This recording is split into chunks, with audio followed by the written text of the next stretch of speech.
July 27, 1953.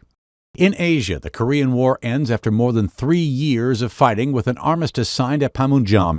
President Dwight Eisenhower tells Americans, "We think of those who were called upon to lay down their lives in that far-off land to prove once again that only courage and sacrifice can keep freedom alive upon the earth." To this day, the Korean Peninsula remains divided between the communist North and the non-communist South.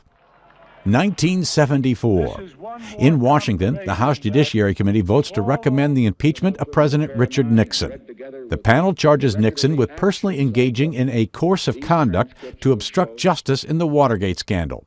Congressman Joshua Eilberg, Democrat of Pennsylvania. Not only is Richard Nixon guilty of bribery, high crimes, and misdemeanors, but he must be impeached and convicted by the Senate if we are to remain a free, courageous, and independent people. More than a dozen days later, Nixon becomes the first American president to resign. 1996. Terror strikes the Atlanta Olympics as a pipe bomb explodes at Centennial Olympic Park, killing 1 person and injuring 111 others. Eric Rudolph, an anti-government extremist, later pleads guilty to that bombing and others in the South.